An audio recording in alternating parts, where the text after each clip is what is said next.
Presiden ke-7 RI Joko Widodo membenarkan telah meminta relawannya saudara untuk mendukung Prabowo Gibran 2 periode.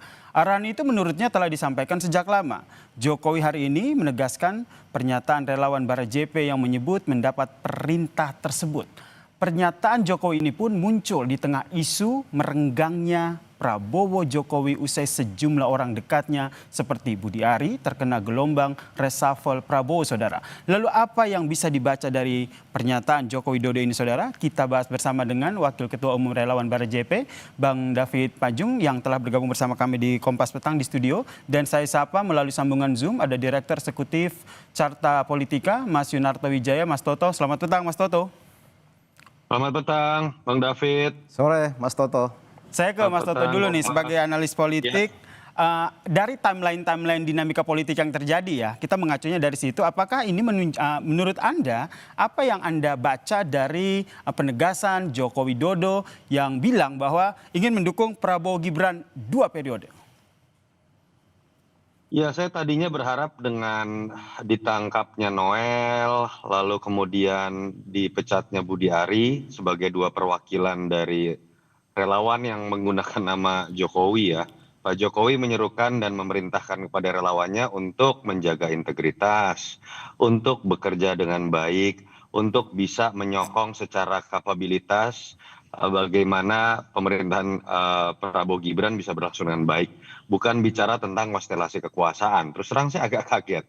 Apalagi kemudian kalau kita dengarkan kalimatnya, itu bisa bermakna ganda. Yang disebutkan oleh Pak Jokowi bukan mendukung pemerintahan Prabowo, tapi pemerintahan Prabowo Gibran 2 periode.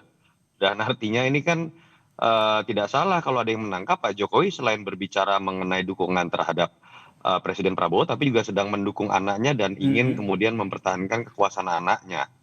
Buat saya menyedihkan, buat seorang mantan presiden yang seharusnya sudah menjadi seorang statesman, negarawan, yang bicaranya kalau kita lihat Pak SBY itu diundang ke luar negeri berbicara mengenai climate change, berbicara mengenai disrupsi AI, atau yang terjadi juga dengan Ibu Mega, misalnya diundang di Vatikan berbicara tentang keberagaman.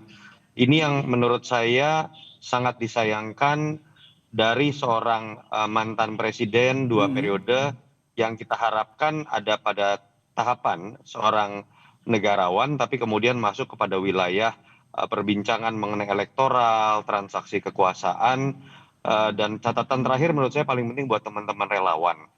Mulailah sebuah budaya untuk kemudian memberikan kontribusi sesuai dengan apa yang bisa dipikirkan bersama melalui risetkah, melalui advokasikah. Jangan terus-menerus menempatkan diri menjadi domba-domba yang mau diperintah apapun oleh junjungannya kemudian akan dilakukan. Karena dalam demokrasi yang semakin harusnya terdidik, tugas relawan bukan itu. Mengisi kekosongan fungsi partai politik yang tidak dijalankan. Tahan sampai di situ dulu ya Mas Toto ya.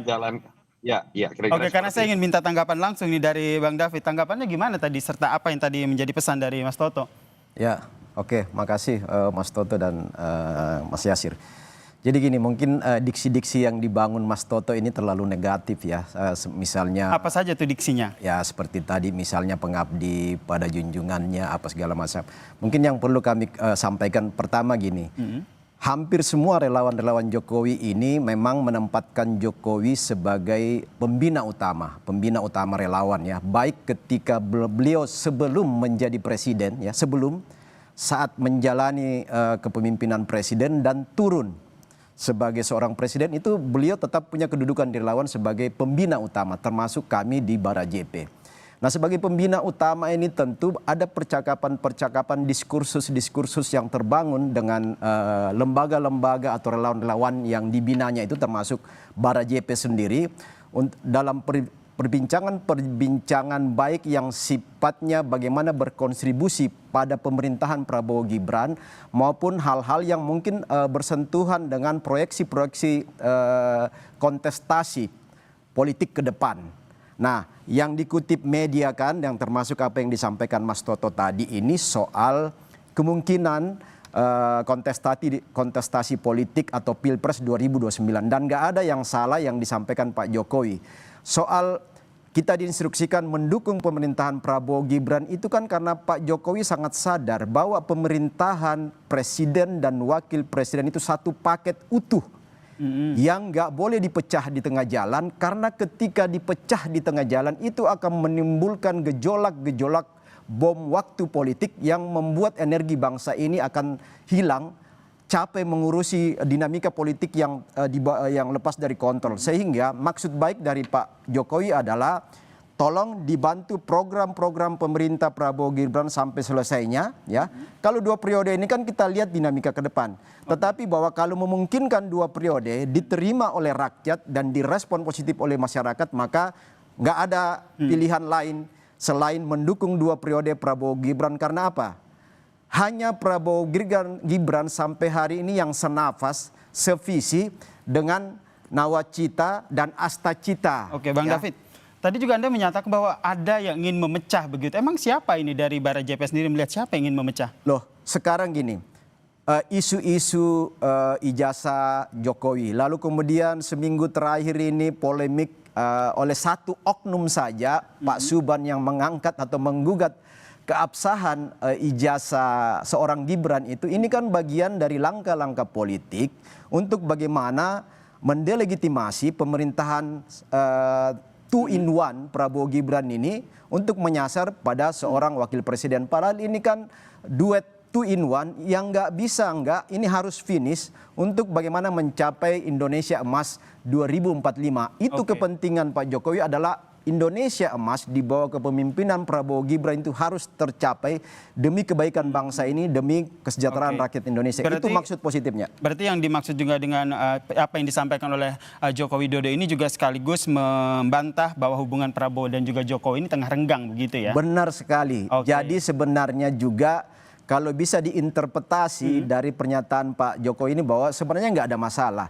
Bahwa kemudian ada kawan-kawan seperti Noel yang terjerat masalah hukum, justru Pak Jokowi mengatakan silakan diproses hukum ya, kita ikuti perkembangan hukum. Lalu kemudian sahabat kami juga Mas Budi Ari ini katakanlah dicopot dari menteri. Ini kan semua hak prerogatif seorang Presiden Prabowo yang tentu ada pertama diskresi, yang kemudian yang kedua ada kalkulasi strategis dari seorang Presiden Prabowo untuk mengambil keputusan itu. Bukan ada pengaruh karena kedekatan Jokowi di situ ya. Tahan di situ. Saya ingin tanya ke Mas Toto. Mas Toto juga melihat yang sama, apa yang disampaikan oleh Joko Widodo ingin mendukung Prabowo Gibran 2 periode ini, sekaligus membantah bahwa hubungan Jokowi dan Prabowo ini sebenarnya baik-baik saja di tengah banyak menteri Joko Widodo yang di reshuffle oleh Prabowo. Itu urusan pribadinya Pak Jokowi dengan Pak Prabowo, tidak ada kaitan dengan masalah kebangsaan. Romantisme hubungan di antara Pak Prabowo dan Pak Jokowi biarkan mereka berdua yang tahu. Yang dibutuhkan oleh masyarakat bukan perdebatan romantisme seperti itu, gak ada gunanya. Mega dengan SBY seperti apa, Mega dengan Jokowi seperti apa, biarkan orang-orang di level atas ini yang kemudian mengetahui apa yang sedang terjadi. Yang saya ingin katakan adalah jangan kita menghabiskan waktu untuk hal-hal berbau konstelasi kekuasaan, padahal pemilunya masih 4 tahun lagi. Pak Jokowi bahkan sudah melampaui ketika berbicara mengenai 2 periode. Kalau tadi Mas David mengatakan untuk memastikan satu paket ini berlangsung, silahkan, itu tata negara dan saya ikut setuju mendukung. Bahwa kemudian alangkah baiknya dalam sistem presidensial jangan ada yang mengganggu presiden dan wakil presiden yang sudah terpilih. Tapi ketika diksi yang digunakan adalah 2 periode, itu kan secara tidak langsung fait accompli terhadap hasil pemilu 2029 dan pencalonan 2029. Padahal Pak Prabowo bisa memilih siapapun nanti calonnya. Dan tidak boleh ada yang kemudian fait accompli apa yang terjadi dalam konstelasi politik 2029. Yang kedua, lagi-lagi buat teman-teman relawan. Saya lebih berharap teman-teman relawan yang mengatasnamakan Jokowi ini bisa menjelaskan kepada publik, ikut memberikan kontribusi pertanyaan-pertanyaan misalnya terkait program. Apakah IKN akan berlanjut atau tidak? Ketika itu dianggap tadi sebagai bagian dari keberlanjutan, yang kemarin 14 triliun baru ditolak oleh DPR. Dan itu akan mengakibatkan keterlambatan menurut Menteri Basuki. Yang kedua, misalnya terkait dengan keresahan masyarakat terkait MBG. Pak Jokowi nggak pernah punya program MBG. Itu khas dari Pak Prabowo. Bagaimana kemudian teman-teman relawan Jokowi yang juga mendukung Prabowo merasionalisasikan dan menjelaskan hal tersebut. Bagaimana teman-teman bisa menjelaskan ternyata program Pak Jokowi tentang infrastruktur dengan Pak Prabowo memang berbeda. Karena Pak Prabowo tidak kemudian melibatkan penggunaan APBN yang terbukti sekarang banyak kemudian melahirkan utang dalam konteks karya-karya BUMN. Hal-hal seperti itu yang kalau kemudian dijelaskan dengan baik, bukan dalam konteks konstelasi kekuasaan, sudah bicara 2 periode, pada titik itulah relawan akan dilihat lebih memiliki sebuah kegunaan dibandingkan spekulasi bahwa relawan ujung-ujungnya juga hanya tentang ikut dalam kekuasaan, komisaris BUMN, menjadi wakil menteri, atau menteri yang akhirnya akan mencoreng nama relawan termasuk nama Pak Jokowi yang digunakan oleh relawan tersebut. Mungkin itu aja sih. Bang David, menanggapi soal itu bagaimana? Dan sebenarnya kalau kita lihat di peta politik sendiri kan 2029 oke masih lama dan itu kan masih dinamis. Bagaimana Bara JP sendiri melihat atau Jokowi sendiri melihat bahwa nanti di 2029 tuh Prabowo bakal memilih Gibran lagi untuk menjadi wakil presidennya? Ya, sebenarnya kan pernyataan Pak Jokowi ini sangat normatif saja, nggak ada yang salah di situ. Karena gini, sampai hari ini pertama ya, kalau menurut survei salah satu lembaga survei terkemuka di Republik ini, kawan Mas Toto juga ya, seorang profesor mengatakan bahwa survei kemarin Agustus baru sebulan lalu itu approval rating itu dari masyarakat kepada Jokowi sampai hari ini masih 72% pasca turun dari presiden. Kemudian hampir setiap hari. Kepuasan publik itu tidak bisa ditanyakan kepada mantan presiden, Mas David. Oke. Saya lanjut dulu, Mas. Kemudian hampir setiap hari di rumah Pak Jokowi itu masyarakat terus datang dan Pak Jokowi ini tetap profesor loh. Pak Jokowi sampai hari ini terus mendengar. Salah itu metodologinya. Oke, gini Mas, tunggu jangan dipotong dulu. Hampir setiap hari itu Pak Jokowi menerima aspirasi masyarakat, datang ke Solo ke rumah pribadi beliau, walaupun Pak Jokowi sakit itu masyarakat terus datang berbondong-bondong. Nah, banyak aspirasi yang masyarakat juga titip untuk itu disuarakan oleh seorang masyarakat biasa, yaitu Jokowi yang sudah menjadi warga biasa, tetapi beliau masih dipercaya oleh masyarakat untuk bisa menjadi sound, menjadi penyambung lidah rakyat untuk menyampaikan aspirasi yang berkembang di masyarakat. Nah, dalam konteks itulah sebagai masyarakat biasa, Pak Jokowi sampai hari ini juga menyampaikan hal-hal yang strategis ke publik. Termasuk kami relawan. Diinstruksikan relawan pertama dukung full program Prabowo Gibran. Kami juga sampai hari ini Mas Toto ya, beberapa relawan ini juga terlibat di dalam teknis-teknis pelaksanaan MBG di lapangan ya. Kemudian beberapa teman-teman yang coba menopang program koperasi Merah Putih. Lalu kemudian beberapa kawan-kawan terlibat bagaimana penyaluran pupuk untuk kemandirian dan swasembada pangan.